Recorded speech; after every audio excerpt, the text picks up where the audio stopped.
Searching. Ready to There go? we are.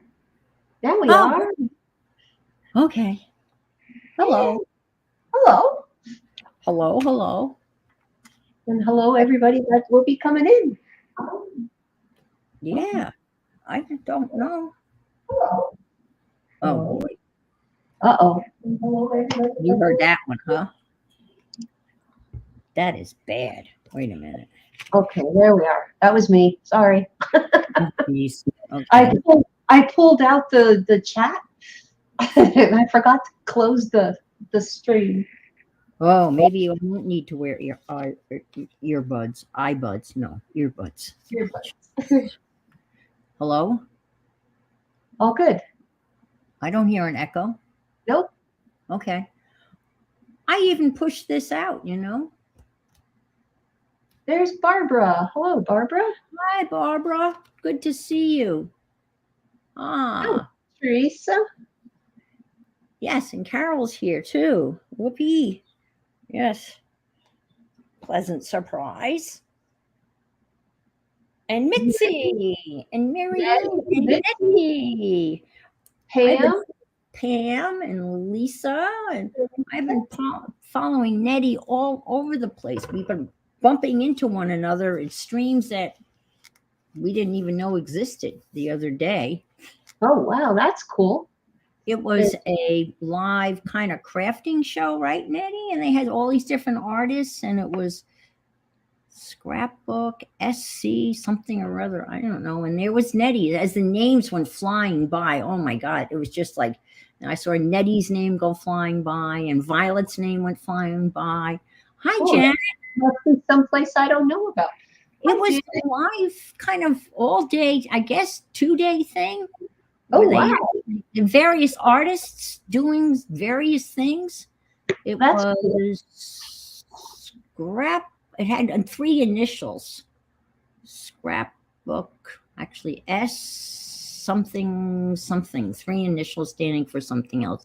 I know I'm just a plethora of information on this, but anyway, I ran into Nettie, and Violet was there.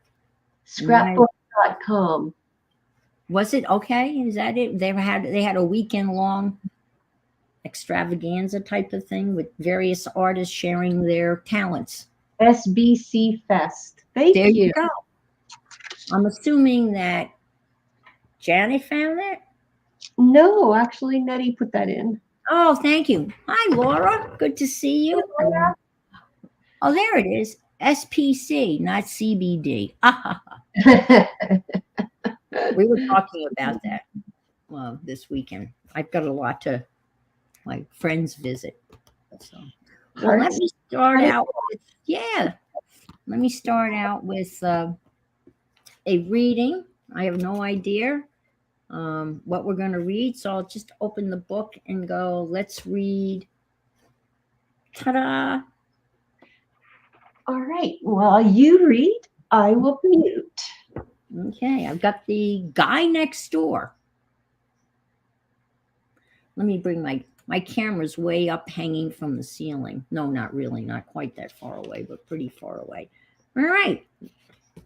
This is Robert Fulghum. All I really need to know I learned in kindergarten, and the name of this short essay is The Guy Next Door. I have a lady next door. Guy next door.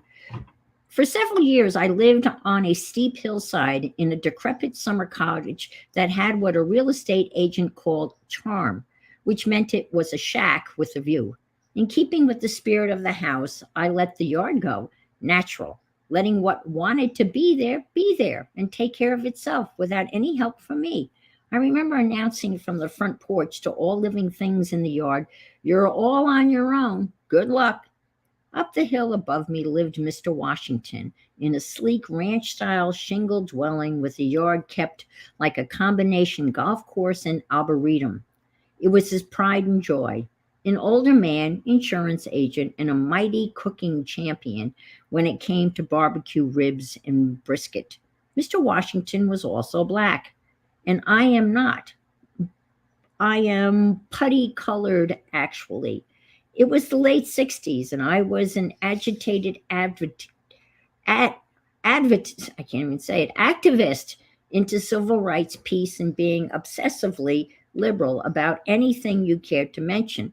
Mr. Washington, was into, I'll use his exact words, Fulgram, you are a downwardly mobile honky, and I am an upperly mobile, I can't say the word, the N word, and don't you forget it.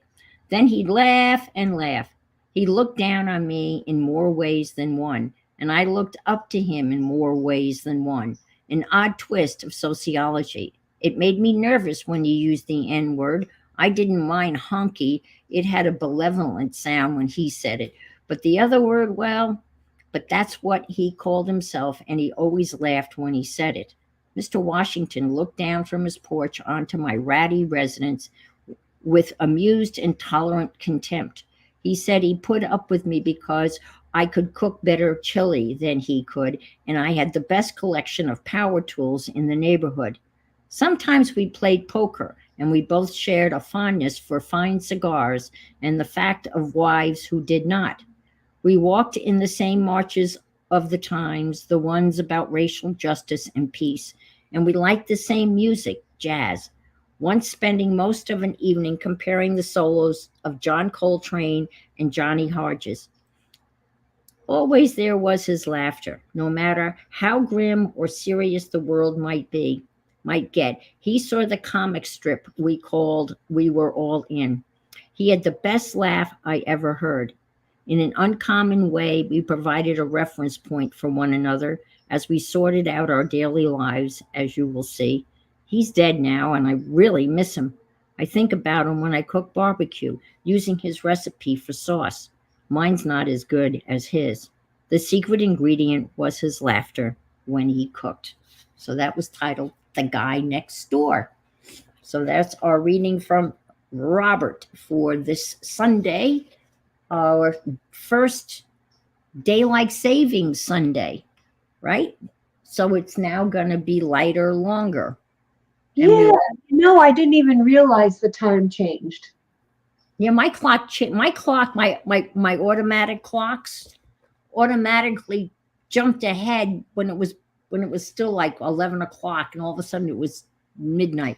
Yeah, and so we'll have a light more lightness. And it was really dark this morning, though, and I guess that's the trade-off until things kind of square around. Yeah, that was a good one, Barbara. And every year there's always talk about doing away with daylight savings time. I mean, every single friggin' year, actually twice a year. Do that anytime now, really.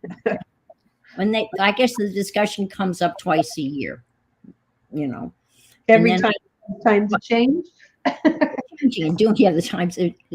By the time I get around to changing in my car, it's almost time just to say, "Oh, the hell with it, leave it," because it's going to change back. So that's what I do with the clock in the bedroom. It's like, I know what time it really is. Right. Yeah. Yeah. Well, I think the clock on my TV, the thing on the TV automatically changes. I have an alarm clock that automatically changes, because the iPhone, the iPad, the computer automatically changes. The only one I have to manually change is the microwave and the stove, and that's it. I think and the car, of course. And but one of these days they will do away with it, but probably not. Mary Lou says, "I love it lighter later means spring will be here soon." But yeah, there's supposed to be a big storm coming your way. Yeah. I was watching Ryan, and he was talking about a nor'easter, and yesterday he said somebody's going to get a lot of snow in New England, but I don't know who. I watched him too, and it's like, no, not me, please. No, I think it's going to miss you. It's going to go up the coast. Yeah, I saw that. Pennsylvania, New York, Maine. Yeah, Cape Cod, that's where my son is. But he was because this was yesterday, So I'm sure he has tightened up that forecast. But yesterday it was somebody was going to get a lot of snow in New England, but he was hoping, he didn't know who. I hope it's not you too. I hear you. Um, this is what happens when you have a mild winter. March is a bear. You know, it does come in like a lion. I mean, there have been historic blizzards, typically around St. Patrick's Day. And yeah, and California, all the flooding. Maine, Kel. Hi, Kel. And Melody loves her hobbies. So lovely to see you here. You love winter. I do too, now that I'm living in Florida. It's easy to say, oh, I miss the good old snow days, but It's not bad if you're not like snowed in. right. It's not bad if you have to go somewhere. Yeah. I know this winter's been very mild. And it's been unseasonably hot here. It's 86 here. Oh, nice. But it's supposed to cool down. Snowing here. Snowing there? Yeah. Okay. Hi, lovely Malia. Malia. I always like. But nice to see you. So if anybody looked at the title of my stream, I think I called it "I Want to Hold Your Hand," and I've been threatening to build a Beatles journal, and the threat is about to become real, and so I went to Tuesday morning. I'm a little scattered. Let me back up. So this week I had a very good friend of mine arrive from Brooklyn. She actually grew up in the Village, but she lives in Brooklyn, and she flew down and spent a couple of days with me. And we went to Tuesday mornings. Now, a lot of people have already had their Tuesday mornings closed. Mine was still open, but they kept on reducing the amount of art stuff. And then someone said that, oh, they're bringing back the art stuff. And I was so excited. And then we drove by and it said closing soon. And I went, damn. So we went in and I bought some art supplies, which I did not need. And I got some paper packs, which I did not need. And so this paper, this is a long way to tell around where I can tell you where I got this particular paper for the Beatle Journal. And I'm thinking, Yellow Submarine and all that. And so I've got yellow and I've got some oranges and stuff. So I will share the links to this particular journal when I'm all done. It's like a 4-parter, 5-parter, and it's a lap book. And I know many of you are familiar with lap books. Yes. Carol, are you familiar with lap books? No, actually I'm not, and I haven't really looked. So maybe, after when you share your link later, that we'll all go and take a peek. Yeah, I mean, everyone makes. I mean, Nick the Booksmith has lap books. Timmy's made lap books. Mike Deacon makes lap books. I mean, it's a pretty common kind of format, and it's usually sturdy so you can put it in your lap. That's why it's called a lap book. And it has a lot of flippy floppies and things that open. And table book, but a lap book. Yeah, lap book. So it would. How many of you have heard of lap books? How many of you out there in the nets have heard of lap books? Yay, nay? I'm sure some of you have. They're great for putting little bits and pieces all over the place. So I've started it, and a couple of weeks ago I shared with you I had bought a memorabilia ephemera pack on the for the Beatles, and it has a lot of stuff, and it's mostly Europe. I mean, British stuff. And I hear an echo. Do you hear the echo? No. No. Okay. Anybody else out there hearing an echo? Yes. Julie Parker says she started a lap book watching Lisa and Tanya's, but got to the decorating the cover part and stopped. Oh no. That's the best part. The decorating, yeah. Yeah, you have to do so much stuff to get to the point where you All right, I'm putting my earbuds in. Hopefully that'll help. There was a noise. You don't want any more snow. Yeah, well, by the time it gets to this time of year, where I used to live in New York, we had snow on Mother's Day. That pretty much about put me over the edge that year. Wow, that's me. And they kept on saying, "Well, it's not snow; it doesn't stick." And I said, "It's white, and it's falling from the sky. That's snow, as far as I'm concerned." So, anyway, I've got all of this stuff that's over here, and this all came in that ephemera pack that I bought a while ago. And then, of course, when you have something like this, you don't know what to do because it's two-sided. So every smart crafter, what do? They go out and buy a second one. So now I don't have to worry about what side I'm going to use because I now have both sides. And so I bought this paper pack at Tuesday morning, and I used the yellow. So I'm going to kind of open it to show you how far I've gotten, and then hopefully I'll have. We'll make yourself bigger so everybody can see Oh, the okay. I prettiness. want to live where you used to.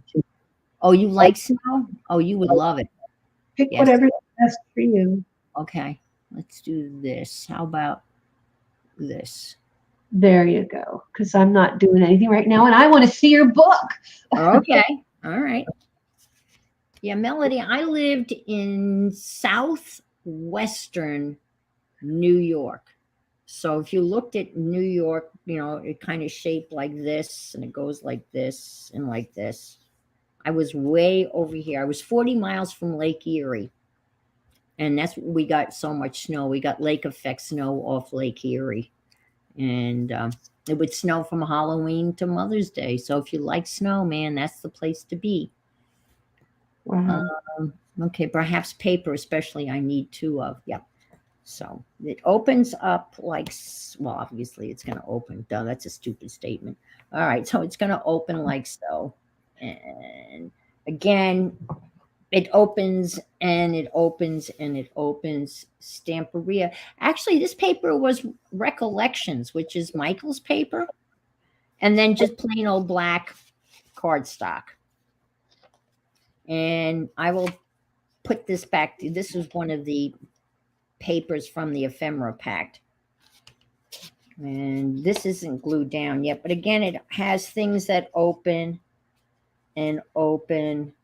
And then this flaps down and down. That is And so you can fill this all in with all sorts of stuff. Ah, the Beatles, great memories, yes. And then I've got How pockets. many are Beatles fans out there? Yeah. How many? And this opens like so. And then they made one of these little things out of envelopes. I haven't glued it in yet. Oh, that's cool. And I drew this. I did this on my Procreate. So that's an original, just using, again, the Peter Max type of colors, so to speak. That has to be glued down here. And this folds up like so. This goes like so, like so. Okay. And then Kelly this- says she's a fan, but not a fanatic. And Melody says she wants to sing I Want to Hold Your Hand. I know. As soon as I typed that in, it started going through my head. I won't sing. And then this is going to get glued down. I'll probably do that in this session. This will get glued down, but for now I'll take it out. And I was looking for, on Procreate, I created a Beatles palette of Peter Max, who was an artist that did a lot of the Beatles stuff. And this is one of Peter Max's that I kind of tried to copy. Now I want to show this stuff here that I used to paint it with. It was, maybe some of you have done this before, but I have never done this before. This is what I did. I took a Posca pen, right? and I pumped out the ink. I don't know if any of you have ever tried this before, but let's see. All right, I'm going to do, and I did this, right? And you can't see what I'm doing, but I made a puddle. Yep. I made a puddle, and then I used a paintbrush, Oh, that's a good idea. and then I painted instead of kind of scribbling, you know, You don't coloring get the lines. I used it as a paintbrush, and it's so opaque. So all of this is painted Posca, if that makes any sense at all. Yeah. Yep. But it So you really, don't get the scribble lines then. right. And that's what this is. And so I painted with my, now they're mostly, I pretty much used them all up, but it works out really well. You know what? I'm going to maybe just do this because I'm probably going to paint this anyway, but that's what I did. So this whole thing is painted using the Posca pens. Yeah, it's acrylic paint. Exactly. Exactly. That's exactly what it is. So I could have used acrylic paint, but I thought I'd try the Posca pens. So this is a belly band, and I cut it in half. And then you have, like, you make a little folder. And this is another painting I did in the style of Peter Max. This was a Peter Max painting. And I used Inktense pencils for this one. And I also filled in with some of the Posca. You can see this. And I look at this little girl here. I'm going to do her again because guess who she is? She is the one that took the leap and built her wings on the way down. Oh, I was just going to say your quote. No, I've been looking for her. Now her bow on her thing is all screwed up, but with a little finagling, there she is. I've been looking for her. There you go. That's cool.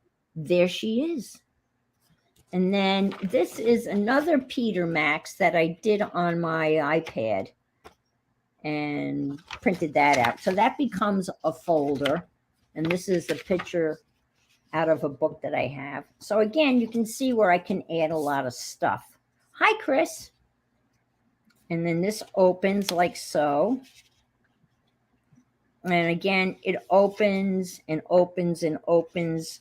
So there's going to be a lot of places to add stuff.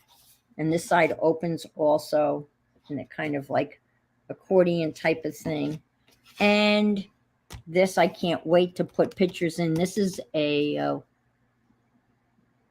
it's a waterfall, right? And this is some old paper that I had that I would never use. But again, it's the right colors. It's really it's the Peter, whoops. It's the hippie colors. Yeah, it's the hippie colors. There you go. It's definitely the hippie colors. And this is a, you ready? So I'm going to put. That'll look cool with pictures in it.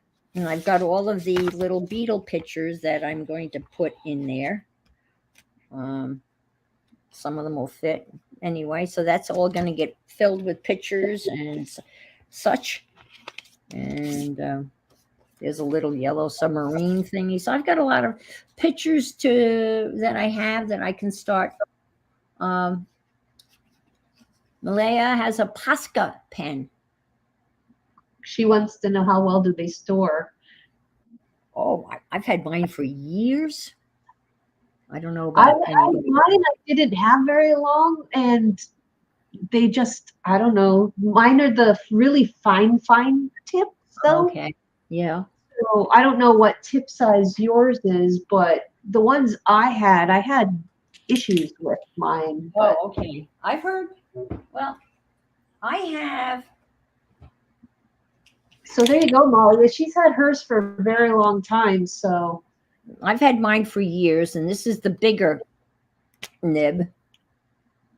Yeah, mine is fine point, and it oh boy, now I got lots of it.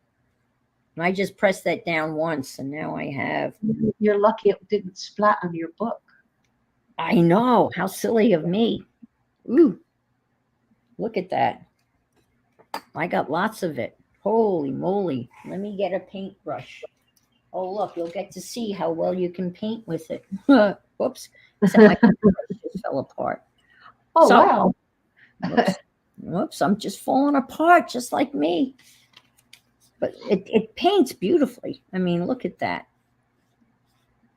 And you It could. has a shine to it too, doesn't it? I'm sorry? Does it have a shine to it? I know my Um, white ones have a shine. When it dries on your pictures, did it shine? Yeah, a little bit of shine. Yeah, a little bit of a shine.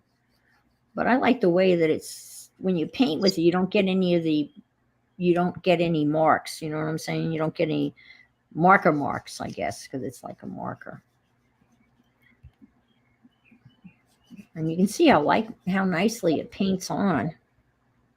So, but I don't know that our answers helped you any, Malia. But mine. Molly, she says she's had hers for a year and she hasn't opened them yet. Oh dear. Well, I would imagine if they still have the plastic on them, they should still be good, right? Yeah, they should be fine. Open them up. Don't hoard it. I'll tell you, I bought the one paint I bought the Dilutions paint that came in the wide mouth like jars. And I didn't use them. They dried up. They became hard as a brick. I was very disappointed. And then I have the smaller nib, and I can't. So there's this size, which is probably the size you had. That's really fine.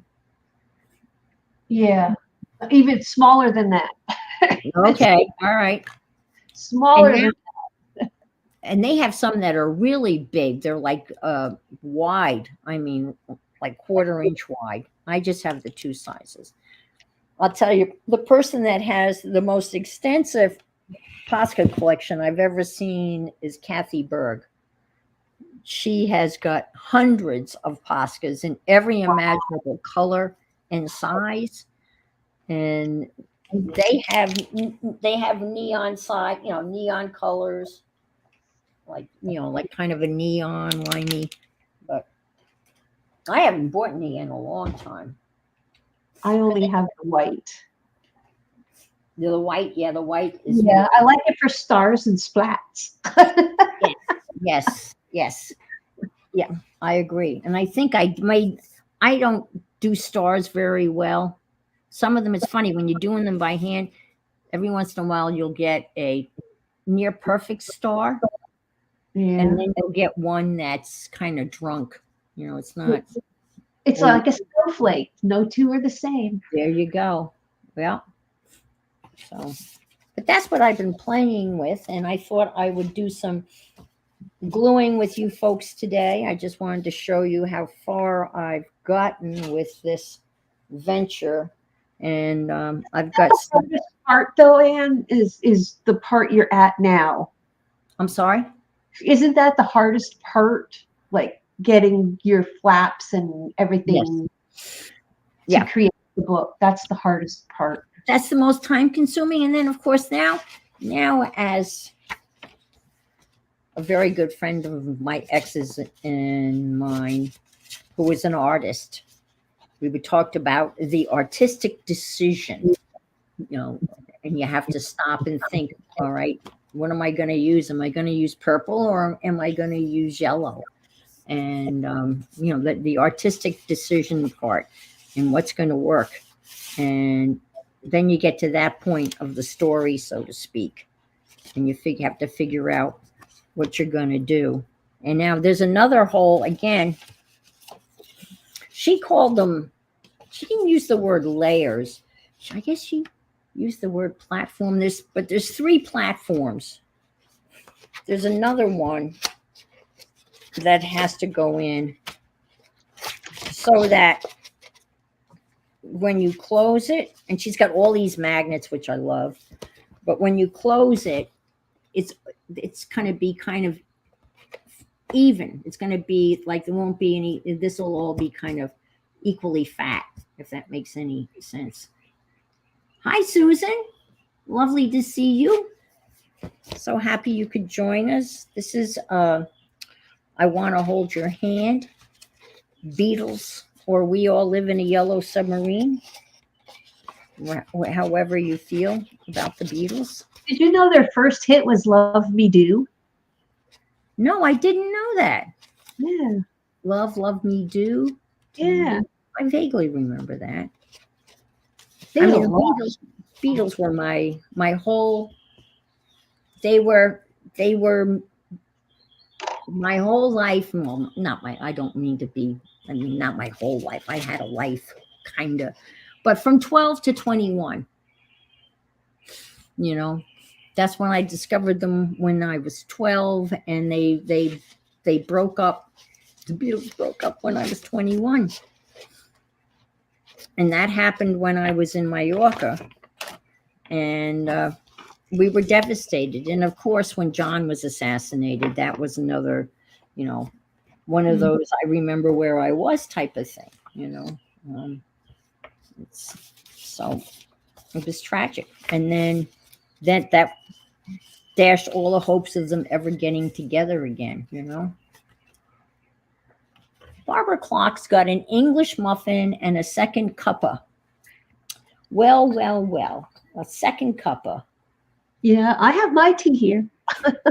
Well, if I had had time, I would have made myself a Bloody Mary, but I didn't have time, so I'll have to make do with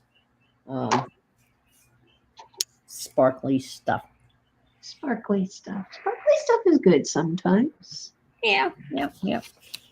So I'm going to start gluing, and we can just chat and talk and whatever. Any questions? Carol might give you some quizzes. She's been checking out the Looking up some Beatle trivia. Beatles. Who knows how many number one singles the Beatles had? Ooh. How many number one singles?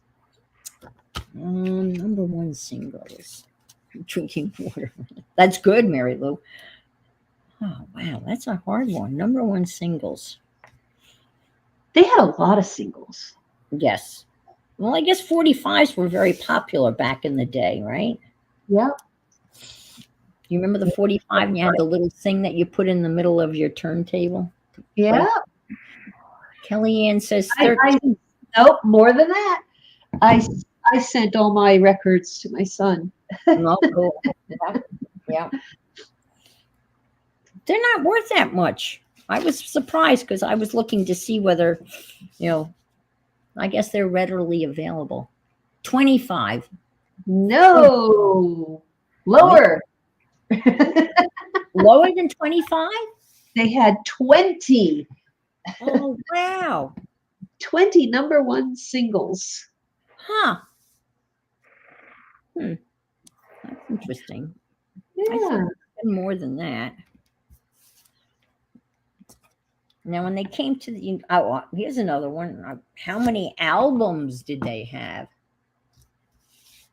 Oh, wow. I don't know. I didn't look that up. I have no idea.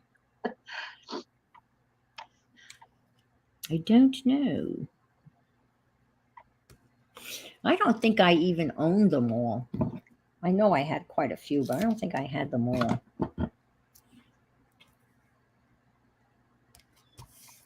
Because it's Help, and It's a Hard Day's Night, and Abbey Road. Probably Abbey Road is my favorite of all time. It's my favorite album. I have a hard time with the favorites because they did so well in so many different ways. Like their songs were very versatile. They didn't sound the same. Yeah.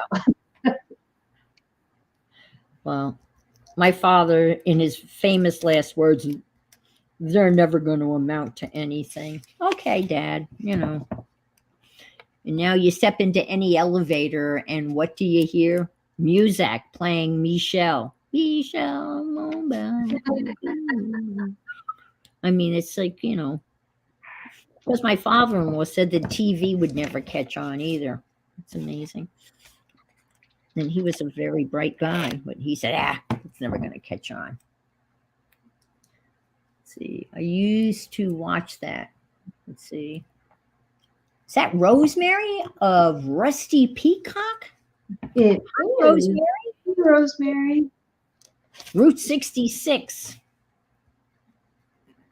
That's so much fun. I was trying to describe to my company that was here for 4 days what a caboodle was.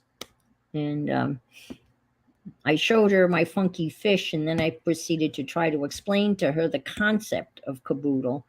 You know what? It's not that easy to explain to people outside the caboodle world. It's Well, so when people say caboodle, do you know that they have a training case that was called a caboodle as well? You know, remember the training cases we used to have in gym class that we'd put our makeup and stuff in the training case? They were called caboodles too. I don't know what for your makeup. Yeah, it's like a little trunk that you put your stuff in. Really, instead of a locker? No, it was the stuff you carried to and from. It was almost like a suitcase. And Hi, Janet Nash. you mean that little square kind of weird piece of luggage that you never Yeah, knew? it's called a caboodle. That was called a caboodle. Malia has 2 vintage caboodle boxes. Okay, get your kicks on Roots. Yeah, I didn't know that. My mom used to say the whole kit and caboodle. Yes, that's the expression that, yes. And I think that's what the expression, Everything. everything. So I guess you would put all that stuff in the caboodle and you would kind of say, you've got everything in there, the whole kit and caboodle, meaning all of your makeup and stuff, I guess. Yeah, the whole kit and caboodle. So, says, I didn't know that. For different storage needs. Yeah, it's I like we didn't used to call it. It was a training case too. A training what? It's called a training case. It's just a small, little tiny suitcase that was about 8 inches by. Okay. It wasn't that big. So, hi, Janet Nash. So when you say training, you mean like choo-choo train? A train case. It's a train case. What I heard you say was a training case. I'm trying to figure, what were you in training for? Okay. No, we used it way back when we used to go to gym class in school. All right. And you put all of your essentials in there. And okay. Hi, Aunt Bex. Yeah. How's your mother-in-law? Hey, Becky. She's visiting her mother-in-law. All right. So this came off the front page of a replica newspaper. And I thought that would make a nice cover for a folder. And then on the inside of this, I'm going to put the rest. I have this gigantic book that's called the Beatles Anthology by the Beatles. Go figure. And I'm going to grab this. And I'm going to take the rest of the story. And this is a British newspaper. And I love it. This girl is crying, frustrated by a 7-foot barrier. And this Beatle fan shows the agony of separation. A welcome in her heart, tears in her eyes. So this reaction is from when they are coming home after being in the U.S. Desperately, police try to hold back the crowds of Beatle ravers at London airports. Suddenly, there's a gap, and one little girl scoots through to get a listen to her idols. Very dramatic. One who got through and one who didn't. Wow.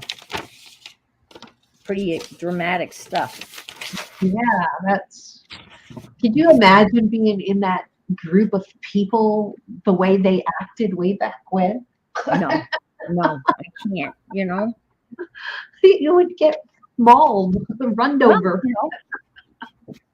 Well, but people have been trampled to death at soccer matches. So soccer matches.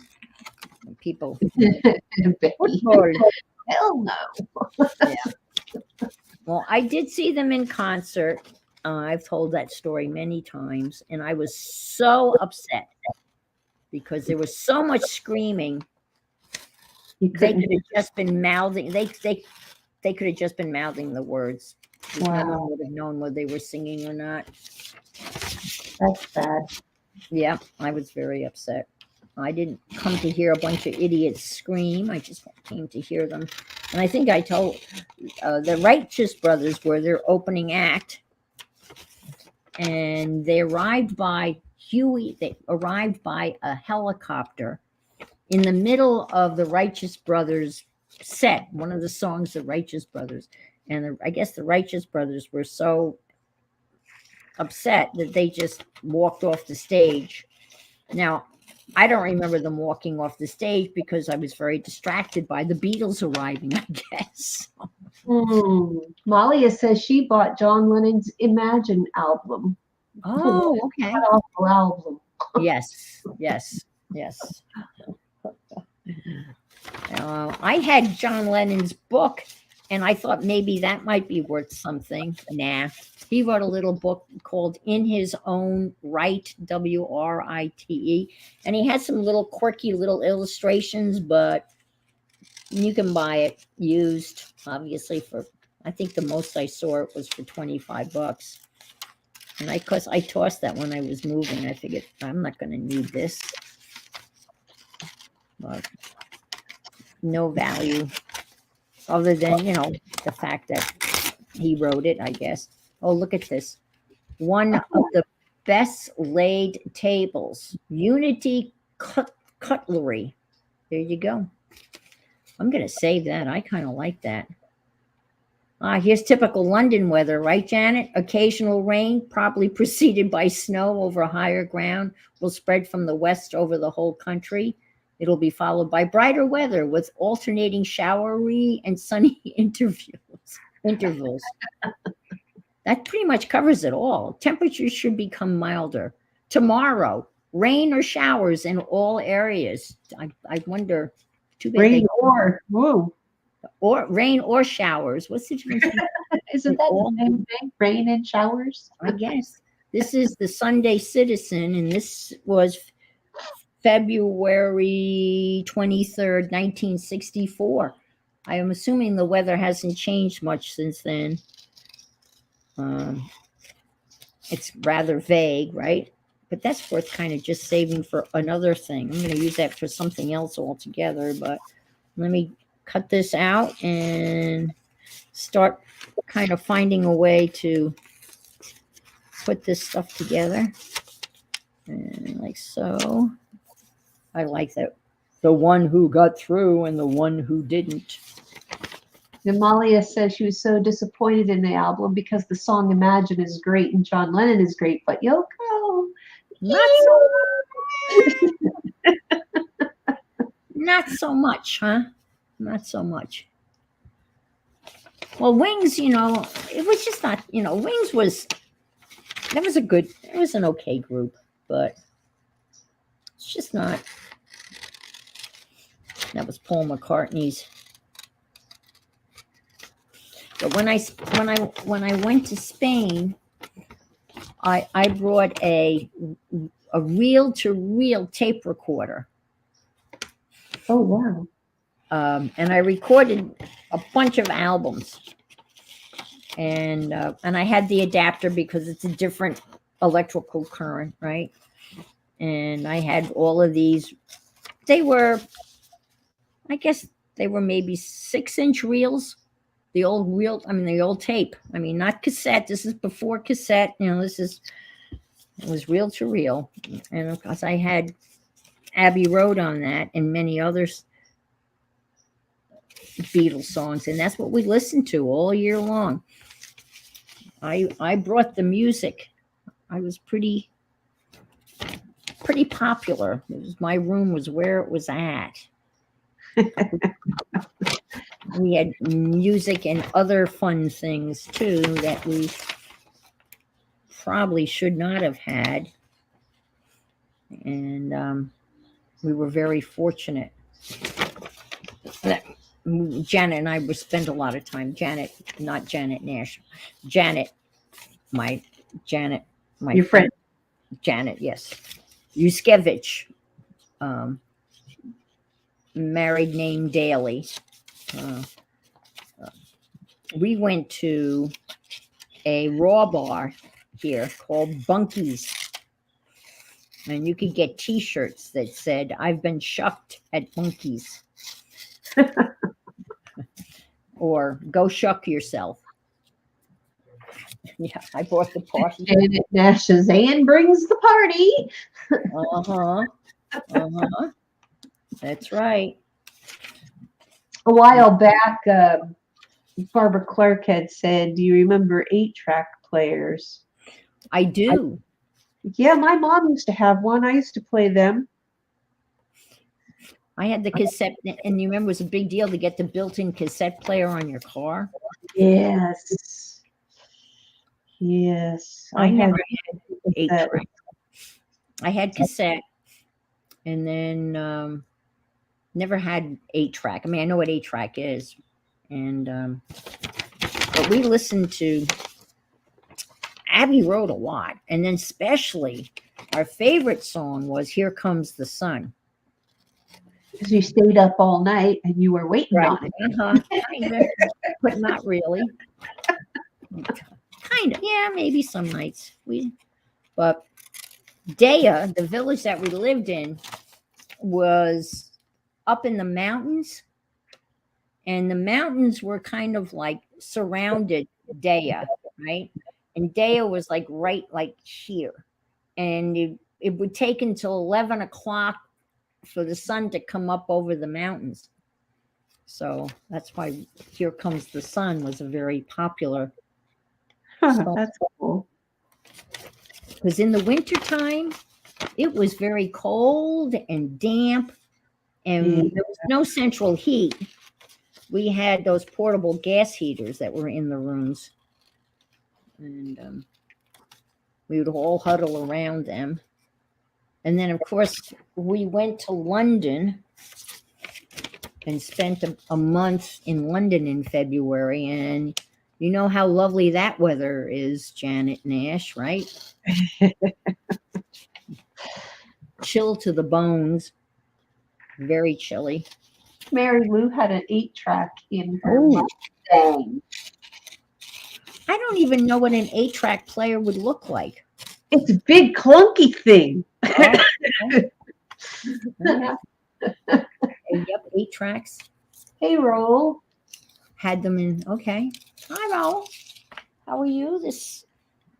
One gets used to it, Janet says, the rain. Well, it's the same way out west in Vancouver, British Columbia. Yeah. We get a lot of rain. In Oregon. Yeah, Yeah. that's true. All I remember is how green everything was and how red everything was. I remember geraniums in flower boxes, and it was like the reddest red, and the grasses, everything was just so green.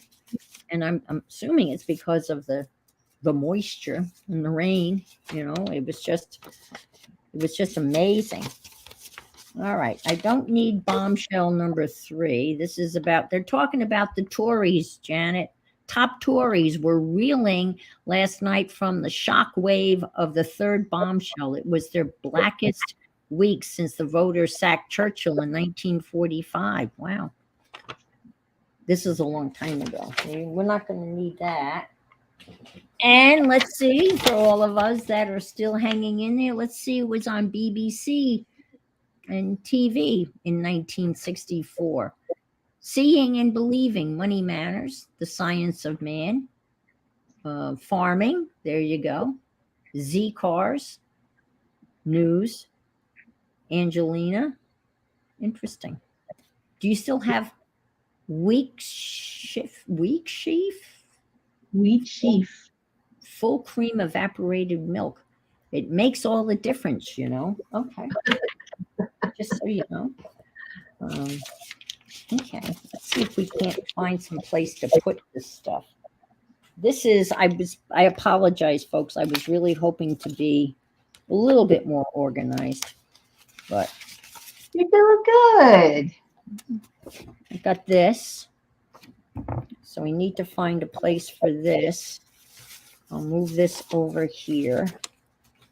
This is going here. Let's see. All right. Oh, I know what I was going to do. What did I do with that? No, there it is. Sorry, folks. I'm going to stick this here. And I'm going to stick this here. I think that should go here. Is that your file folder type thing? Yeah. And then this is the cover of this. Oh, that's cool. So then you would open it up to see, you know, the rest of the story. Stick this down here. Oh, that's nice. So your newspaper right inside the. Yeah, and then that should work, kinda. Let's see if can I fit that all on here. That would be even better yet. I don't know. Let's see. I also found I was drinking some sparkling water that has strawberries, so I'm going to cut out the strawberries. For strawberry. Are Fields. you gonna put different songs throughout, song titles throughout? I'm thinking I was going to see if what I'd like to do is cut out, you know, pictures of all of the albums, you know, go online, get Google's album covers, and then print them out, and then maybe do a collage of all the different album covers, you know, put them together, or just make them small enough to put on one of those. I mean, as you saw, there's tons of places to glue stuff down. It's just a matter of, you know, making decisions as to where to stick stuff down. So this can go here, but this is not gonna. And here's somebody that said, never again. Hundreds had slept on beds of litter, strictly segregated, girls in the waving lounge, boys in the cafeteria. They cuddled their banners flaunting, "We've missed you. Never leave us again. Been blue without you." Yeah, yeah, yeah. They showed off their gifts. Wendy Murphy and Sylvia Powell, both 15, weeping as they watched a huge chocolate cake melt and their trellis of daffodils spelling out, "Welcome back, fade and melt." I thought it was going to be a real swinging night, said Sylvia, who'd put up half of the 10 pounds their gifts cost, but it turned out to be a miserable drag. Aw, poor Sylvia. A miserable drag. How disappointing. The Beatles let them down. How sad. I remember when they were on the Ed Sullivan. I mean, I'm the oldest one here, so you guys probably don't remember them on the Ed Sullivan Show. Or my grandmother used to watch the Ed Sullivan Show. Yeah. And who's the other one with the bubbles? Oh, Lawrence Welk. Yeah. Oh. Gosh. She used to always have that on when we'd go visit her. He would go a 1 and a 2 and a 3. Yep. Oh gosh, my grandfather loved Lawrence Welk. I was not a fan, but those are, you know, when you think about Lawrence Welk and you think about the Ed Sullivan Show, there's no more variety shows on anymore. I don't think there's, other than, you know, So-and-so's Got Talent, which I think those shows are just, or the other one. Have you ever seen the one where the singer or the talent is in this obnoxious, they're in these obnoxious costumes? Oh, your grandmother cried when Lawrence Welk died. Hi, Beth. Yeah, he was a biggie. But do you know the show I'm talking about? I mean, you probably don't. But the contestants actually, you didn't like them then? Oh, wow. Wow. Barbara. Interesting. Um,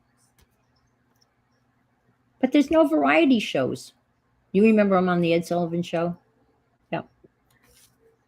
I went to the Ed Sullivan Show because my sister-in-law worked for somebody who worked for somebody who worked for somebody and got us tickets to the Ed Sullivan Show.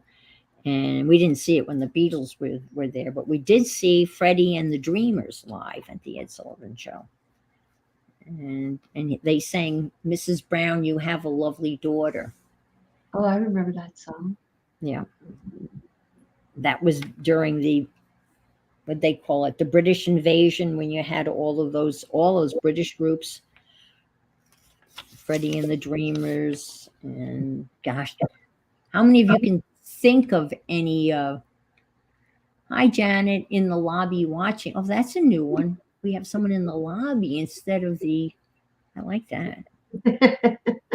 I think that's a new expression, isn't it? Yeah, it is. I haven't In heard the lobby. I've heard it called the basement, or the corner, or the balcony. I haven't heard it called the lobby. Yeah.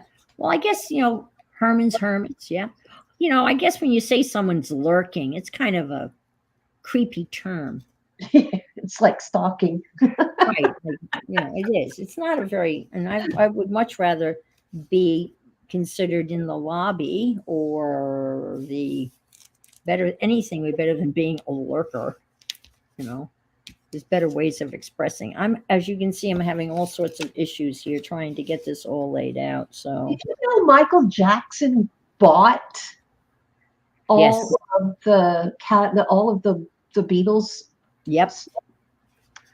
He bought the rights. He bought the rights to all of their. Yeah, I just seen that. I didn't know that. I do recall that, and I think it was for 251 songs. He paid $47.5 million. Okay, all right. I thought, okay. Hi, Mariah. I watched you guys earlier today. Hi, Mariah. We say hanging out in the background. Okay, hanging out in the background. Okay. I thought he paid 400 million. I guess that's a little. So you said 47.5 to own the entire back catalog. Wow. So I wonder what does that actually mean? That you own the rights to the songs? I just wonder what that actually means. So every time to the majority of the Beatles catalog. Okay. So does that mean every time you hear Michelle in an elevator somewhere, his estate gets kids get the money? Someone gets the money? Jackson's kids. Jackson's kids. Yeah. Okay. All right. That's interesting. I mean, I knew that, vaguely remembered hearing that he had bought the rights to the music. Just seems like it seems like an odd thing to be even for sale, Yeah, he outbid McCartney. Oh my gosh, really? That's interesting. Yeah. Now there's some trivia. Wow. Yeah. Outbid so McCartney didn't want to ante up. Okay. Paul McCartney was trying to get monies together to buy the songs. Jackson bought them before he could. Oh wow. Yeah. He was underhanded. Oh wow. Holy mackerel. What interesting conniving, right? And the plot thickens. Who knew, right? Yeah, so something about way back when they collaborated on some songs. Okay. And McCartney was talking to Jackson about investing in music publishing and jokingly said, one day I'll own your songs. And then 2 years later, in 1985, he purchased the publishing rights to the majority of the Beatles catalog, outbidding McCartney. Wow. Now that's some interesting. I didn't know that until, That's pretty interesting. Wow. Some interesting intrigue, I would say. Yeah, so whoever owns the song gets money. Right. And those songs are played all the time. Yeah. Okay, the Beatles have the most number ones than more than Mariah Carey with 18 ones, and Rihanna on With third spot with yeah, the 14. Beatles have 20 hit singles. Wow. Rihanna with 18, but she's still going strong. I mean, she's just a kid, right? Yeah, they're still young, so they're going to surpass all of these older artists really Yeah, quickly. I would think, right? Rihanna for sure. My daughter's probably watching the Oscars. That's right up her alley. Their Oscars are on, I guess, tonight. Oh, are they? I used to watch them religiously. I couldn't wait. And I would try to see at least every movie that was nominated, but not anymore. I don't go to the movies. I can't remember the last time I went to the movies. I used to go with a gentleman that lived here where I live. Nice guy by the name of Bill Perry. And we were at I guess, a cocktail party or something. And he said he went to the movies every Sunday. And I said, "Oh, that sounds lovely." I said, "I've never been able to bring myself to go to the movies by myself." And he said, "Well, if you want to come with me, you can." So I said, "Yeah, that would be great." So every Sunday he'd call me. Now, I never got to choose what movie we were seeing. I just had to go and watch whatever he was going to see. And he liked the Rambo type of shoot 'em up, those type of movies, little plot, a lot of shoot 'em up kind of stuff. And I would buy lunch and he would pay for the movies. So, and as time went on, every once in a while he'd let me pick a movie. So, and once I introduced him to some friends and I said Bill was a Marine. And when we walked away, he said, there's no such thing as was a Marine. Once a Marine, always a Marine. Never, ever say was a Marine. I didn't know that. Yeah. But he has since passed away. He was a lovely gentleman. He would do anything for you. He was really a nice guy. And he took me to the movies. Actually, I got the best of the deal because I had gift cards for Panera's. And Mary Lou, the very first Panera's I ever went to was in Rhode Island. So, and now they're everywhere. Well, pretty much everywhere. I took my friend Janet to Panera's here. Oh, yeah? If you've ever been to Panera's, and I'm sure if you haven't, you should go. And when you go, you should definitely try out their tomato bisque soup. It's like, oh, that's what Janet Hart's talked about, right? oh, that's right. Yes. It's my favorite too. The tomato bisque. It is, it's to die for. And a lot of times those companies, those restaurants, they will actually publish their recipes. Oh, wow, that's cool. So you can make them, because I've made they have another soup that's really, very popular. It's cream of chicken and wild rice soup. Ooh, that sounds good. It is good. And I've made that. Mary Lou says all the soups are fabulous. Hi, Sharon Lombard. Hi, Sharon. Yeah, they are. They are. And you can get half a sandwich and a bowl, and they usually serve it with a chunk of bread. But now, someone was talking about, now they offer you either a chunk of a baguette or an apple or a bag of chips. So you have 3 choices now. It's just not. Becky says you can also buy their soups at Publix. I have seen those. That's right, Becky. I have seen them there. That's right. I forgot. You can buy them at Publix in the where they have the hot food stuff. That's true. I forgot about that. Apple or chips or hunk of bread. Yeah. Well, it used to be, and this was the silliest thing back in the day. If you ordered like a bowl of soup and a half a sandwich, they'd still throw the hunk of bread on the thing with the, which seemed rather redundant. So now I guess you can. Let's see. Oh, his movies are just. Well, I'm not sure. His movies are just great. He's faithful to his best friend. They're talking about Del Toro, Curion, the director from Birdman and Reverend. They're talking about the Oscars.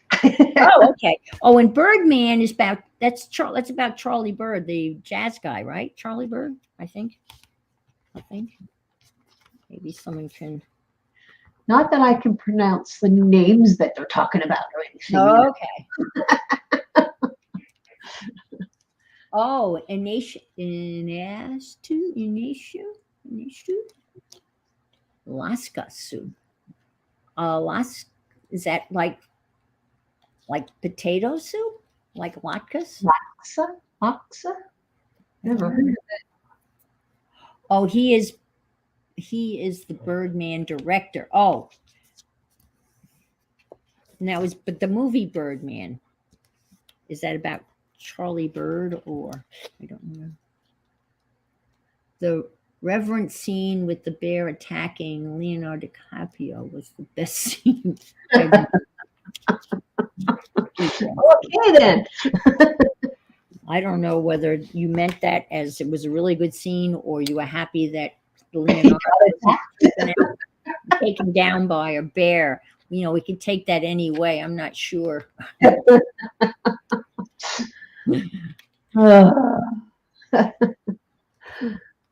He's been in some. He was in a movie where he impersonated. I wish I could remember the name of the movie, but he impersonated doctors and airline pilots and surgeons and. Oh yes, I've seen that one. That was a good movie. I know. I wish I could remember the name of it. Oh, I've seen it twice too.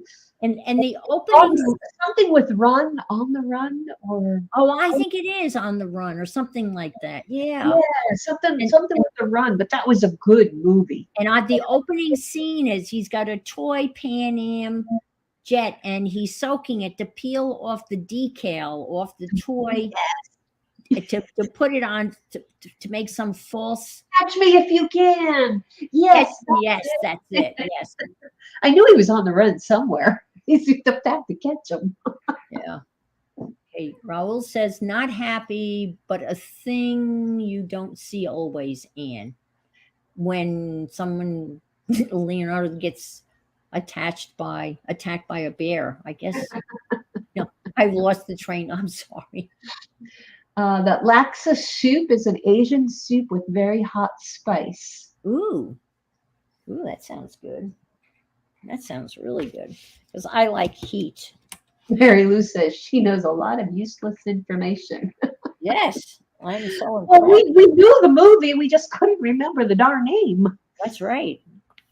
That was a good movie. Yes, and then he turns himself in, then he becomes like he helps the FBI to catch people like him. Yeah. Because he knows how people like him think, as I recall. It's almost like this day and age, the hackers are that. Oh yeah, that's true. Really smart. And the next thing you know, they're getting caught, but then, they hire them to hack into other people's places. Mm-hmm. The government hires them. Well, look, now I have this, right? When you open it up, you got the rest of the story. Oh, I like that. And that's going to go in there, and it's going to use as a belly band to hold it all together. Well, I don't know whether it's useless or not. It might come up in a crossword puzzle or such. Because I have trouble with crossword. It's hard to do crossword puzzles if you can't spell. There's definite handicap when you can't spell. Mary Lou said there's a YouTube of Johnny Carson show with the real Catch Me If You Can man. Oh, okay. All right. No, I don't like horror movies. Do you like horror movies? No, not me. I wanna laugh or I don't mind crying a little bit, but I don't want to, I'd much rather laugh, you know, and maybe like funny, yeah, more comedy stuff. One of my all-time favorite movies, and how many of you are out there are going to agree with me, The Young Frankenstein. Mel Brooks, The Young Frankenstein. Now that's drama or funny, yeah. That's a funny movie, The Young Frankenstein. That is a Mel Brooks hysterical. Okay, bye, Chris. Thanks for stopping in. Oh yeah, bye, Chris. Have a good rest of the evening. Becky Young said drama or funny. Hilarious, yes. I saw that, obviously, I saw that in the movie theaters with my then husband, and I really thought he was going to die of a heart attack. He was laughing so hard. He was just, I mean, just, it had everything. The sight gags, and Cloris Leachman, walk this way, and they would walk, and every time they mentioned Madame Fräulein's name, the horses would be neighing in the background, and of course, Blazing Saddles was also his, and great stuff. All right, let's see. This would be a fun little thing to fill in, don't you think? Maybe. Let's see. What do you have? What kind of ideas are you going to put in there? The photographs of them, like profile pictures, or? Yeah, I'm thinking these. I got to go get the rest of them. These. Oh yeah. And I've got the other side. I mean, I've got the, let me get the second set. It's so nice to have two of everything, and then I don't have to. Okay, Mary Lou. Good night. Take care, Mary Lou. Dinner must be ready. Fräulein Brucker. Yes, that's it. That was her name. Cloris Leachman, and the horses would go, nee. And Marty Feldman, and he was the hunchback, and his hump moved. It would slide from side to side. And Gene Wilder as the Dr. Frankenstein, not Stein, I think. He would every once in a while look and kind of like. This is called Young Frankenstein? Yes, it's a comedy. Oh, I'll have to check that. Oh my God, Carol! Oh, I'll have to watch it. You have to see Young Frankenstein. It is. Is that on Netflix or Prime or? I don't know. It's an old movie, and I hope it's out there somewhere. Oh, thanks, Raul. Yeah, thumbs up would be great. Yeah, thank you, Raul, for the reminder. I know. I'm so out of it with movies and stuff. It's like, this is an old movie, though. Look, everyone's saying. I know. I'm sorry. Hysterical. Well, you can redeem yourself. You can find it. I'm hoping it's out there. It may not be, Oh, this goes here. Let me stick this here, because I know for sure this is going to go here. If I can.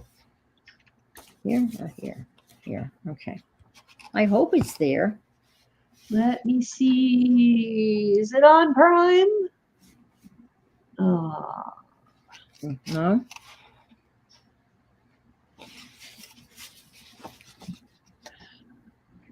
Oh, only HBO? Oh, that's too bad. Well, crap. Yeah, I don't have HBO. Yeah. Well, maybe it'll, come back. I'll keep my eye out for it. Yeah, everyone's saying hilarious. Parts are in black and white. It's right up. Yep. Yep. HBO Max, Amazon channel. Yeah, I don't know what. Oh, that's HBO through. It's still HBO. You Not the same, huh? It's not free. Mary Shelley's Frankenstein. That's all I see here. Everything else is. Yeah, that would be the serious one. But the original story is very, very. Oh, I never. Yeah, that's true. It might be on YouTube. Oh, good idea, Beth. The original story Frankenstein is a very compelling story. Um, the monster is very compassionate and he's super smart, and he's not like, and he's fluent in several languages, and all he wants is Frankenstein, Dr. Frankenstein, to create him a mate. He just wants a wife and then to be left alone. This is the real story. Well, obviously it's not a real story, but it's not the story that you typically Hollywood's version of, and he doesn't become mean until he is treated with such cruelty by people. He's just an ordinary, lonely guy that wants a mate. In the opening scene of the novel, they are kind of chasing him across the ice in some, like, up by the North Pole or South Pole. They're chasing him, and he's running from them. And but the original, he doesn't become cruel until he is treated so horribly. Yeah. I had to read it for a graduate English course, and what I did was I listened to it as I commuted to school, to graduate school every night. It was a 60-mile commute, so I would listen to it. And I'm thinking of the, Boris Karloff, all of the classic Hollywood monster movies, not the real story. Well, the real story. I think it has a subtitle. It's Frankenstein or Prometheus. Prometheus. I can't pronounce it. All right. Let's see. How are we doing here? I got that down. I guess I could glue this down. I'm afraid to glue this down, but I don't know why I'm afraid to glue it down. It's not like it's got to go here. The woman that designed this, she uses a lot of the glitter glue. Oh, yeah. And I had such a mess with my glitter glue thing. The nozzle on it, it oozes out the sides of the thingy. And this. Yeah. This one does it too. It comes out up the pin. Well, mine comes out around, if I'm squeezing, it comes out around down here. Oh, wow. Mine keeps coming out at the top. Well, at least that's a good place for it to come out. Mine comes out around here, and I've got glue everywhere. Oh, wow. And then I tried to put it in the little squirty thing that came with it. And that's really hard to fill. Yeah, it comes with a little funnel, but try to pour glue, and then anyway. The struggle is real for sure. And now, do you think I could find it? No. Oh, there it is, hiding behind all the other. Oh, 1974. Okay. I didn't realize it was that old. Oh, wow. Yeah. The door open? Let's go open the door. That's an old 1974. Wow.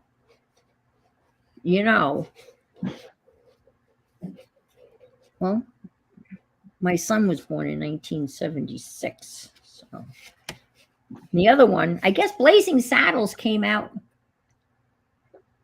Clean out your glitter glue tip with Murphy's oil soap. Okay.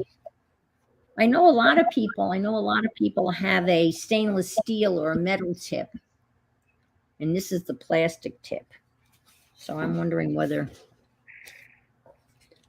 the plastic tip is not as good as the stainless steel.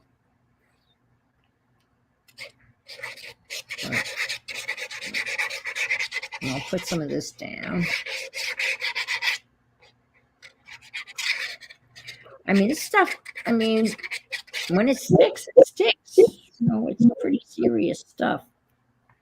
So let's see. I think I got it. Did I get it? Oh, I'll hold it here for a second. I should have probably used a lot of people. I know a lot of them. Blazing's always both of those. Wow, he was on a roll. Blazing Saddle, and that was Gene Hackman too, wasn't it? He was in not Gene Hackman. Gene Wilder. Yeah, he was in Blazing Saddles. They used to show that the opening scene is he punches a horse, which is not really nice. You shouldn't be punching horses, but and they would show that little clip on Monday night, on the opening of Monday Night Live, which I thought was rather odd. Oh boy, this is all crooked. Oh well, I don't mind, but boy, is that crooked. I don't know how it got crooked.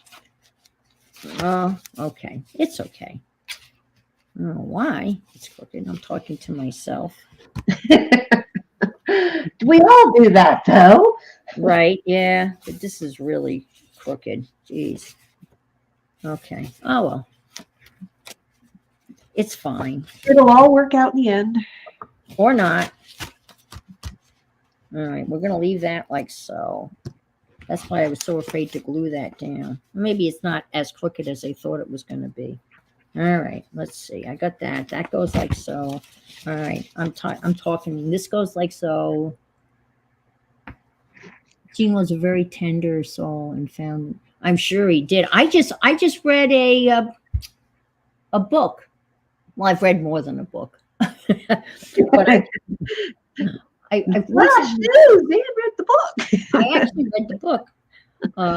It was a book that he wrote, and I listened to it, and he read it, and I guess it wasn't about Gilda Radner, but it was about other aspects of his life. And when she died, that was so tragic. Barbara says she put a link to the Young Frankenstein movie on YouTube just above. You can't put a link in, but can I make her a mod? Is that you if you want to. Then she can make a link. Yeah, But I don't have. that's all right. Well, you can find it. Yep. But it's there, which is great. Yeah, I'll check it out later. You have to watch it. Let's see. Have I not given everything? Queen Ramona, amazing quote from. That's your favorite, isn't it, Raul? You love that Angela Bassett in that movie? I have not seen that. And Raul, how many times have you seen that movie? I think he mentioned that once before. He's going to tell us, hopefully, how many times he's seen that movie, and it's going to be, what? No, wait. See, I hope she didn't win for the Tina Turner. That was a good movie too. He saw Walk. Oh yeah, forever. 32 times now, Anne. Okay, now that's got to be a record. I'm assuming you own that movie because I would assume you would own that, and you can watch it a lot. All right, I'm going to stick this. What do you think? 105 times without lying. Holy moly. Whoa, what? Titanic. 105 times he saw it. Oh it's my. on. Yes. And you must know the dialogue? By heart, I imagine. Wait a minute. So you must like Leonardo DiCaprio. Or maybe you don't like him because he was in I'm confused now. Isn't he the guy? Isn't he drowned? Isn't he hanging on and freezes to death or in Titanic? I've only seen Titanic once, so I feel like Seen it 2 times. a That was sloucher. enough. It's so long. Yeah, yeah, It's so long. it is. Well, I remember, I mean, movies are typically 90 minutes long. You know, that's the typical.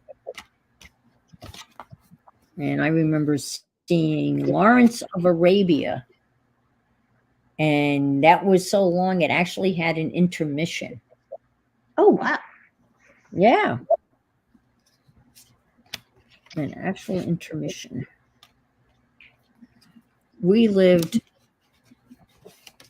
I lived in an apartment, and it was a great apartment because across next door to us was a movie theater. Across the street was a beer distributorship, and downstairs was a pizza place. So what more could you want? Pizzeria, a beer distributorship, and a movie theater. All within kind of crawling distance, so to speak. Okay. I am all over the place, and I apologize that I'm not more organized.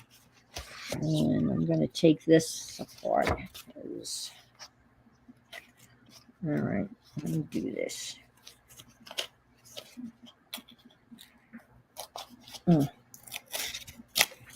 Okay. I got lots of tickets. Faux tickets. See, I just love movies and series. Oh, okay. Raul is a writer and poet first. On a writing block for 5 years. Oh my gosh.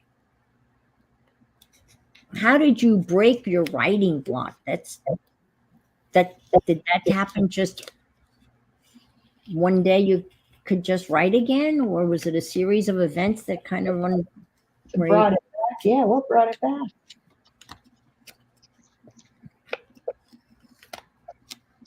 Oh, that's really cool. Let's see. Let's see. He says the same things about movies. If it had been a singing ship, I would have loved. What? Are you talking about the Titanic? Well, didn't they make a musical about the Titanic? It's called The Unsinkable Molly Brown. Right? I don't know. Yes, because she survived. Yes, she did. I don't know how to bring it back in. I tried everything. Oh, okay. Oh, you're still. That's why he's arting. Oh, I love the arting. If no one has watched Raul's, they're reels, right? His shorts. Shorts. They are phenomenal. Yes, that's what everybody was talking about. It's a very long movie. Correct. And what was her name? Oh, Kate. What? Winslet played the girl? I think. I mean, I know I'm not very good with actors and actresses. I'm not good with the name thing. No, I'm not either. Okay. Well, they are just cute drawings, but I love the way they're so, I love it. You just take a magic marker and they're like various gods and stuff. Oh, wow. Barb says, I can relate. Spent my entire adult life as a writer and editor. When I retired, I was just done with writing.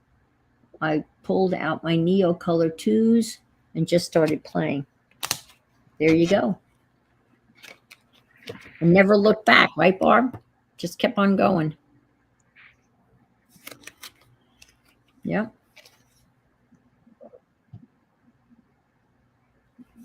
Well, it's hard when you get that block. You know, Yep, it or the, is. I call it the.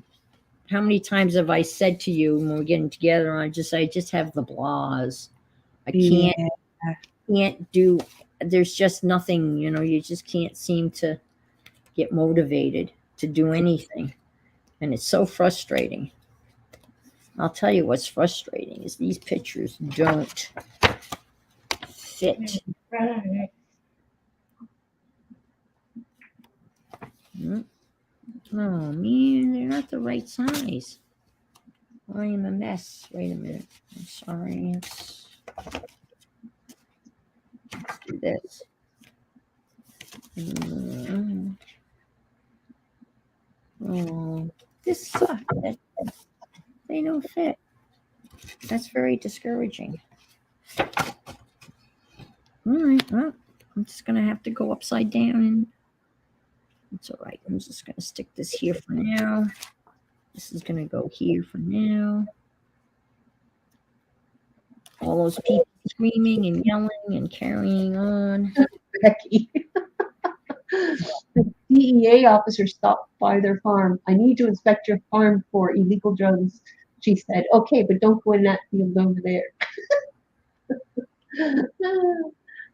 Lady, I have the authority of the federal government. See this badge? This badge means I'm allowed to go wherever I wish. Have I made myself clear? I apologized and went about my chores. A short time later, I heard loud screams and saw the DEA officer running for his life, being chased by a big old bull. Oh my gosh. What is that from? What is I'm missing something? I don't know. I'm missing something. I didn't see the beginning of it. Or the Whatever it is, it's hysterical. Okay, she just started saying it with I every. apologize. What about my choice? You know what, Becky? I was chased by a bull way back in my younger days when we were on the farm. Oh. And it had horns like you wouldn't believe. And I don't know what made that thing run, but let me tell you, I never moved so fast in my life. Yeah. I ran and dived underneath a corn elevator, and it came crashing into that elevator and moved it 3 feet. Wow. It was like, holy crap. And what's with those people that do the running with the bulls? What kind of insanity is that? I know. I'm sure alcohol is involved. A lot of alcohol is involved, but geez. And every year someone gets bored to death or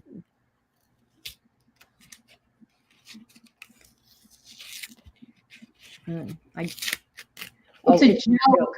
It's a joke. I figured it was a joke, but it's just the randomness of it. Show him the badge. Show him the badge.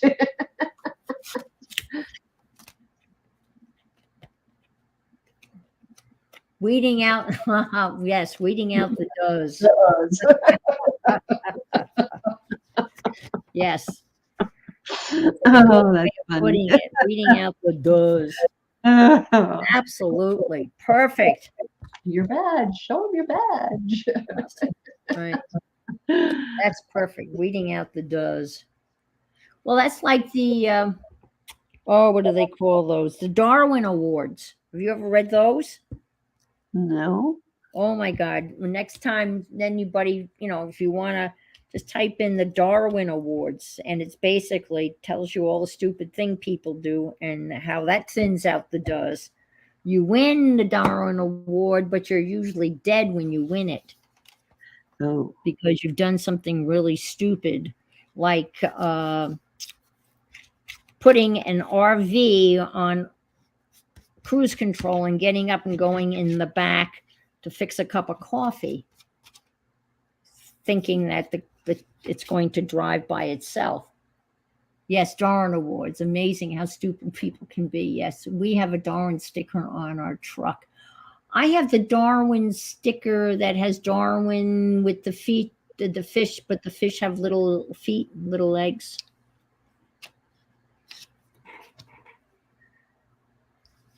Yeah, some of those are amazing. The Darwin Awards. The stupidity is, there's no shortage of stupidity. Trying to steal wire off a live power pole. Oh, you have the one with the little the fish feet. Yeah, there you go.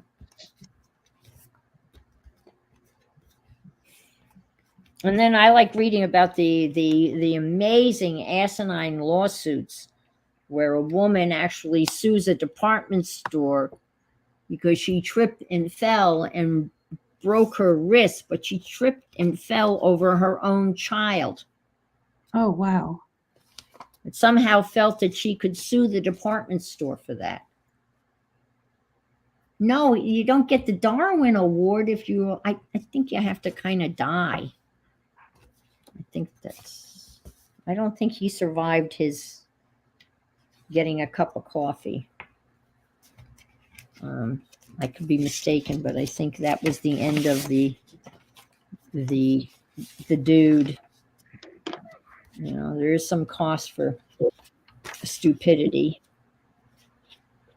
and that was one of them. I think I'll just glue that here. Let me just cut this to size.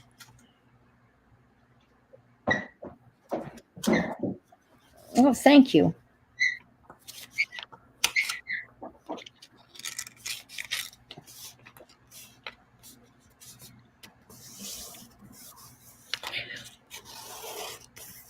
So Janet and I I started to tell you about Bunky's, and Bunky's a raw bar, and the wait staff, they have to be able to shuck oysters. So when you order oysters on the half shell, they have to shuck them.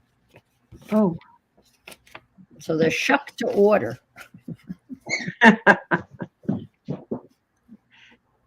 And we had Blue Point oysters. Does Loca have a squeaky toy? Uh-huh. She's saying, no one's paying me any attention, so I'm going to make sure you hear me. Squeaky, squeaky, squeaky. Yeah, Errol likes what we're working on. Let me make you so he can see what you're doing. There. Well, that is a squeaky toy. Yeah, she has her ball. Oh, okay.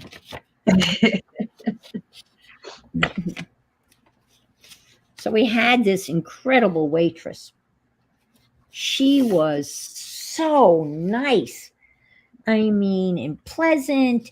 And they kind of have beer from all over the world. And I was asking her about some beers, and she said, oh, would you like to sample it? So the next thing you know, she's bringing over little samples of various types of beer, which I thought was very nice of her. Mm. Yeah.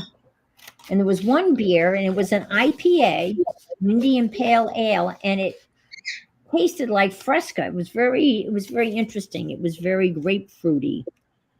And then there was another beer that was mango-like, and that was it was very sweet, which did not appeal to my palate. But again, she was very patient with us and decided on the beer, and we decided on, well, we ended up eating 3 dozen oysters, which was not hard to do. I mean, those are people that either like raw oysters or they gag, and, you know, I don't think there's any in between. You either like them or you don't, so. Or you've never had them. I had them for the first time. Woo! We're playing ball. I throw it in onto the bed. She runs, she gets it, she brings it back. She throws it at me. Okay. You want the other format? All right. There, how's that? That you don't get to see most of the book that you're working on. There you go.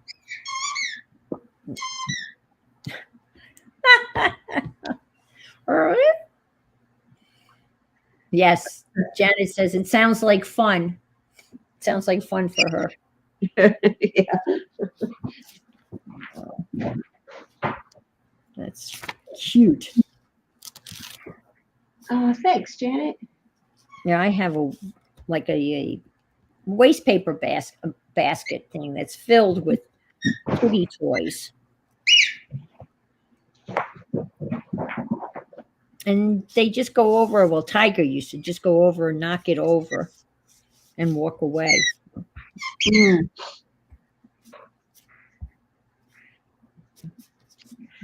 That reminds me, they had a toy like that at Tuesday mornings where it was it looked like a rubber chicken, the old rubber chicken type of thing. Yep. It squeaked. I mean, Janet started squeaking it in the store, and people were like, "What the hell?" This is a picture I cut out of that book. See, I'm wearing Your yellow submarine. yellow submarine. This is supposed to inspire me.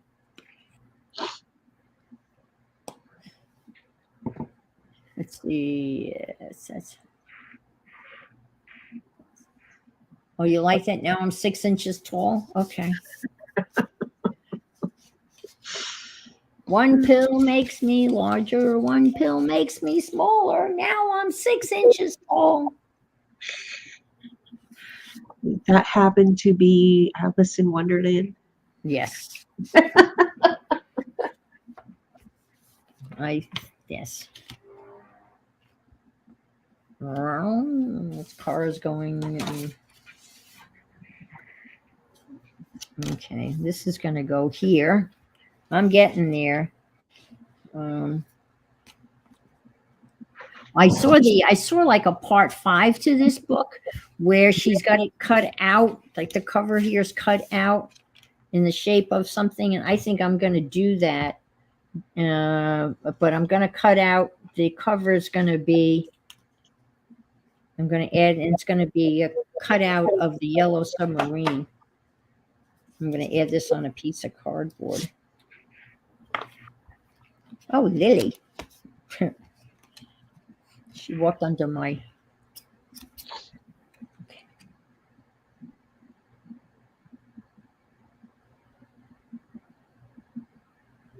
Okay. And talking about oyster, give me the summer nostalgia. I miss the summer. Working on my summer body, dieting, detoxing, and eating healthy. All right. I'm assuming you weren't drinking beer. Cerveza. That's the one thing we wanted to see. They didn't have San Miguel. That was the beer that we drank in Mallorca.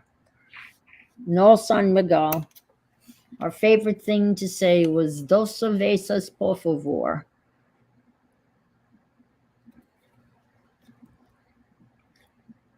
And we'd have a ham and cheese sandwich. Jamón y queso.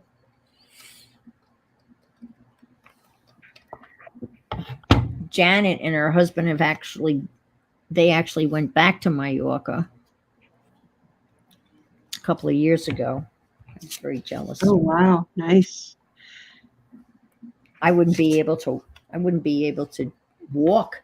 I don't think there's any level ground in Mallorca. In Daya, at least, it's all hilly and very mountainous. No beer, no coffee, no sugars for him. White chicken meat, but mostly fish. He does the keto diet. Okay, keto. Okay. Yeah, I bought a book on keto. I guess that's really popular. A lot of times when you're watching they have keto recipes when you're watching reels. Oh, yeah. But I don't know how the keto diet is any different than just it's a low carb diet, right? What makes it depends on what you want, like low carb or no carb. Mm-hmm. But well, back in the day, back way in the day, there was a diet called the drinking man's diet, because alcohol doesn't have carbs in it. Wine does, but hard liquor doesn't. And you were allowed 60 grams of carbohydrates a day. So all you counted were carbs, no calories, just carbs. And that diet was devised by the Canadian Air Force. So it was really the Canadian Air Force diet that Oh, wow. became known as the drinking man's diet, because you could drink.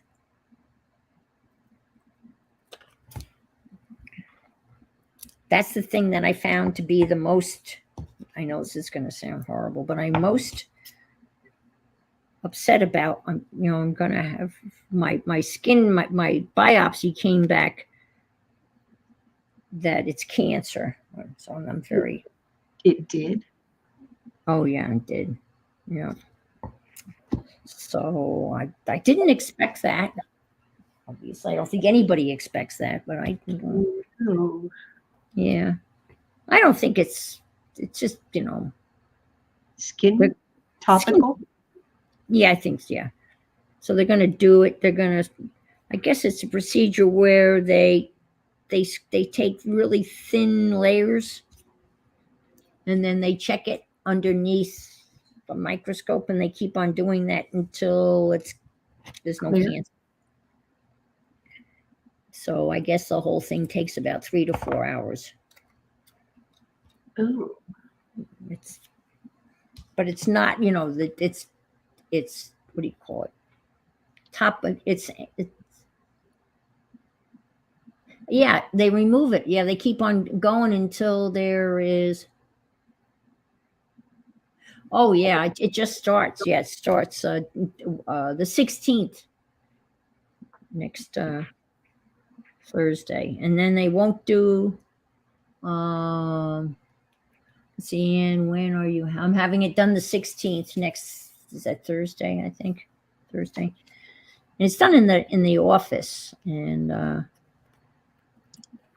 and they won't do. I have 2 spots, one on my cheek and one up by my eye, and they won't do both of them because they're too close together, which is a bum, because then I have to go back and do it again. I'm not anticipating any. It's a very, very, very common procedure, and so that's what's going on. I'm sure it'll be okay. But one of the pre-ops for it, and this is you're gonna think, oh, Ann, you're a mess.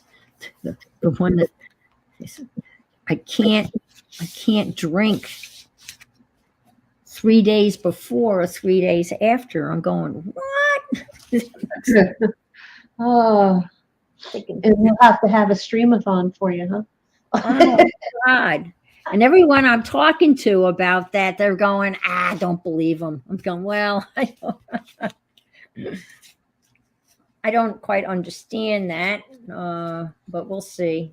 Yeah, the procedure is, I wrote it. It's called, and I don't know what these initials stand for, but it's MOHS surgery, whatever that stands for.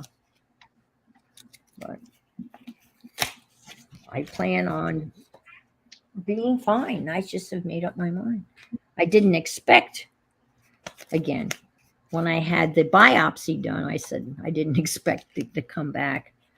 Remember, they told me it would take 2 weeks to get the results? Yeah.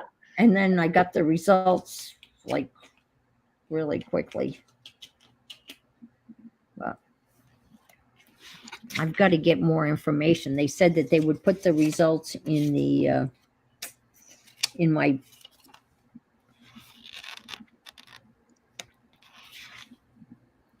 records that I could see.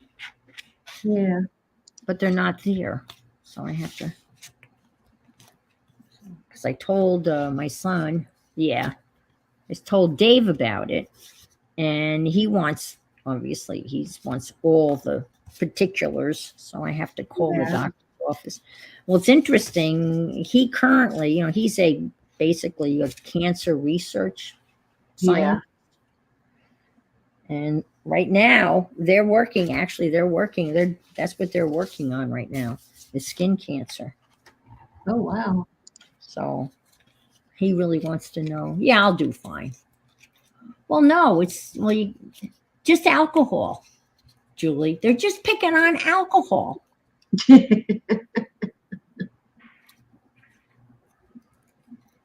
So go get that Bloody Mary right now, girl. Well, I know. I've got a couple of days. Well, I have been known not to drink. It's just not my favorite thing to not do.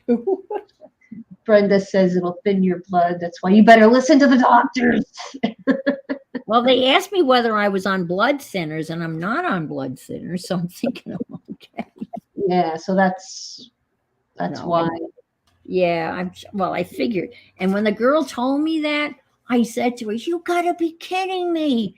And she started laughing, and she thought I was kidding. I was not kidding. I mean, I said it in a kind of nice way, but she thought I was kind of kidding, and I was pretty serious when I said, "You gotta be kidding me. No alcohol for 3 days before and after." So we'll see. But when I go out to see my son, who converted to Mormonism, LDS, I do not drink. So I can manage to get through a couple of days without the shakes. So I will manage. You know that you were talking about what the MOHS surgery is. Yes. It was developed in the 1930s. I know. That's the handout. That's the printout I got from the doctor's office. It was named after a guy. Right. Yeah. What else can you tell us about it? The guy's a dermatologist that worked with Frederick Mohs to enhance the procedure. And after that, the 70s and 80s, the method was used more often, but has gained popularity. It's the most proven cost-effective in treating basal and squamous skin cell carcinoma. Little scarring and a high cure rate of 99%. There you go. Nothing can be 100%. And Julie, and also I'll do fine Friday. I just did my 6-month blood checkup for cancer, and I have for 5 years now. Art keeps me going. Lymph node cancer with metastasis is a daily battle. I mean, wow. I know you are going through an enormous role. And Julie says Dad is having a lot of skin cancer dealt with at the moment. Yeah, doctor said he wanted to do skin grafts, but Dad asked for a special higher. Yeah, I'm not, they said that if I needed, I guess, stitches or beyond, skin graft, I don't really care whether I have a scar on my cheek. I know it's going to ruin my acting career, but then I'll just have to become a hand modeler instead of a cheek modeler. And I think I'll manage. I'm not concerned. But I'm feeling pretty confident. And after you're reading that, it's kind of like they do it a lot, right? It's very, very useful, done all the time now. Mm-hmm. And I'm just hoping that the guy that's doing mine that's all he does, right? We were talking about that. You want to find somebody that's all they do. So I'm assuming. I mean, I've never seen the guy. I've only seen the person physician assistant. Yeah, that's why I didn't ask you if you got any results back, because you said it was going to be 2 weeks. Right. Well, yeah. Well, I told my son Richard today, and he was like, "No, you didn't tell me." And I said, "Oh, I'm sorry." I think he was a little upset with me.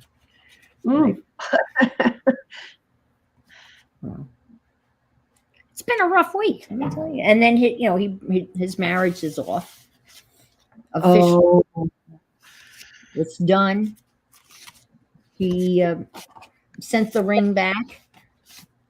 He said it was very easy to send the ring back, and I said I think they're used to dealing with people returning rings. I think that's a common thing. Wow. His skin has thin skin now. Okay, yeah. Well, I don't take blood thinners, but I think when you get old, like I am, that your skin just gets thinner and thinner. Yeah, it's a part of aging. I think we all got it. Wrinkly. Wrinkly, thin skin, yes. But I'm pretty thick-skinned when it comes to certain things. But not that. I'm sure it'll be fine. This time next week, tune in. No, I think it'll be fine. I'm very confident that we'll be good. Yeah. Especially after reading that, 99%. Like, yeah, nothing can be 100%, right? So 99 is pretty high up there on the probability list. I'll take that. I'll take 99% any day. Yep. So, well, listen, Carol, it was so great that you were able to join me today. That was a pleasant surprise. I hope everyone was thrilled to hear your voice. It was fun. Yes, it was fun. I missed it. Yeah. And next week at this time, I can share with you all of the details, the ins and outs of and your other adventure. Yeah, that's right. Well, it's very nice when you read it. They're very nice. They said, now, please feel free to bring books, magazines, electronics, anything, because you'll be in. Yeah. You know, they said that right on in that article too. You know, as they do a little bit of a procedure, they test it, and you have to wait each time. So that's why it takes 3 to 4 hours. Yeah. So this would be a good time to do some slow stitching. Yes, it would, because it doesn't take. I don't have to bring glue sticks and magazines. I can just bring my little thing. Yeah, draw wonky faces, do odd, weird shit, and yeah, I can do all of that neat stuff, and it would be fun. So, all right, folks. Well, I'll say good night, and I'll see you next week, or out on the internet during the week at some point. Ends up for next weekend we might have a 3-day week. Yeah. Well, that sounds good. So I'll say good night. Night, everybody. Night, all. Thanks for being here. So appreciate your being here. Bye. And then